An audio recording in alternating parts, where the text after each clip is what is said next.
یہ وہ وقت ہے جس وقت اس کا خدشہ سب سے زیادہ بڑھ گیا ہے کہ ان کی زندگی کے تحفظ کا جو خطرات اس کو لاحق ہیں وہ سب سے زیادہ یہ جو آنے والے 24 سے 48 گھنٹے ہیں، یہ آپ ذہن میں رکھیے گا. کل کی رات آپ بالخصوص ذہن میں رکھیے گا، لیٹ نائٹ، اور پھر آپ بنی گالا کو ذہن میں رکھیے گا. میں پوری قوم سے مخاطب ہو کے کہہ رہا ہوں کہ کبھی کبھی لمحے ایسی خطا کرتی ہیں کہ جن کی سزا صدیاں بو کرتی ہیں. تو اس لیے جاگنا ہوگا سب کو، سب پاکستان میں قانون نافذ کرنے والوں کو بھی جاگنا ہوگا، اس لیے کہ پاکستان میں اس وقت جو ٹھگوں کی حکومت ہے اور مجرموں کی حکومت ہے، اور جو 302 کے مجرموں کی بھی حکومت ہے، جو منی لانڈرنگ کے مجرموں کی بھی حکومت ہے، وہ سارے کے سارے اپنے کیسز ختم کرانے کے لیے اداروں کو برباد کر رہے ہیں. کسی جگہ انہوں نے پر کاٹے ہیں نیب کے، کسی جگہ انہوں نے چونچ کاٹی ہے اور ناخن کاٹے ہیں FIA کے، کسی جگہ وہ باقی سارا کچھ اٹھا کے ایک ایسے خانے میں رکھ رہے ہیں جہاں سے پھر سویلین سپریمیسی کے ان کے نعرے سارے ایکسپوز ہو رہے ہیں. ان سارے حالات کو میں آپ کے سامنے اس لیے پیش کر رہا ہوں کہ یہ پاکستان کی جو عدالتیں ہیں وہ بجا طور پہ کہتی ہیں کہ ہم رات کو کھلی ہیں، اور ہو سکتا ہے کہ کل رات کو، میں یہ نہیں کہتا کہ مجھے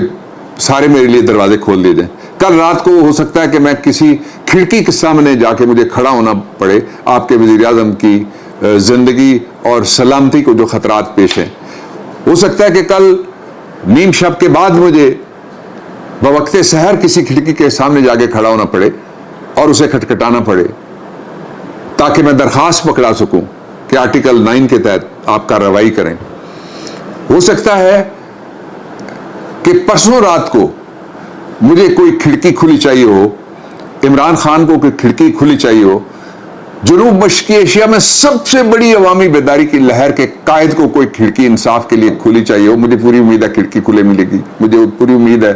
در بھی کھلا ملے گا، مجھے پوری امید ہے انصاف بھی ملے گا. لیکن کہتے ہیں کہ جسٹس ڈیلیڈ از جسٹس ڈینائیڈ، یعنی اگر کئی لمحے ایسے ہوتے ہیں جب انصاف میں تاخیر ہو جائے اگر، تو اس کا مطلب ہوتا ہے کہ انصاف سے انکار ہو گیا. یہ وہ لمحہ ہے. مجھے 4 اشرے ہو گئے ہیں وکالت میں پوری ذمہ داری سے یہ باتیں آپ کے ساتھ شیئر کرنا چاہتا ہوں، اس لیے کہ اس میں اب چھپانے کا وقت گزر گیا کہ ہم چھپائیں، لیپا پوتی کریں، اس کے اوپر کوئی پردہ ڈالیں اور پردے کے پیچھے سے ہم تھوڑا سا نظر آئیں اور تھوڑا سا چھپ کے کوئی بات کرے. وہ مرحلہ نہیں ہے. پاکستان میں سانحات اس سے پہلے ہوئے ہیں اور بہت بڑے سانحات ہوئے ہیں. پاکستان میں ایک وزیر اعظم عدالت کے فیصلے کے نتیجے میں قتل کیا گیا، 2 وزیر اعظم راولپنڈی کے لیاقت باغ میں قتل کیے گئے، سوائے ان کے جو ہمیشہ NRO لے کے ملک سے باہر بھاگ جاتے ہیں. ڈاکٹر خان کو لاہور میں قتل کیا گیا تھا. اس لیے میں یہ باتیں جوڑنا نہیں چاہتا، میں آپ کے سامنے صرف پاکستان کی جو ناقابل تردید ریکارڈڈ تاریخ ہے وہ میں آپ کے سامنے رکھ کے اپنی بات کو میں ختم کرنے لگا ہوں. اور وہ بات یہ ہے کہ اس آئین کے اندر بے شک کوئی وزیر اعظم نہ ہو، شہری ہونا ضروری ہے. آئین کا آرٹیکل 4، آئین کا آرٹیکل 9 اور بے شمار دوسری جگہ پہ جو زندگی ہے اس کا تحفظ ریاست کی ذمہ داری ہے، ریاست کی ذمہ داری ہے. اور عمران خان نے آخری بات، آپ کے محترم اور محب قائد نے، میرے قائد اور میرے بھائی نے، اس ملک کی آخری امید نے اور مسلم امہ کے ستارے نے، جس نے اسلام و فوبیا کو للکارا، رسول محترم صلی اللہ علیہ وسلم پر ہماری 1000 جانیں قربان، آپ کی ناموس کے لیے ساری دنیا کی قیادت کے سامنے کھڑے ہو کے انہوں نے کہا کہ ہمیں اپنی جانوں سے زیادہ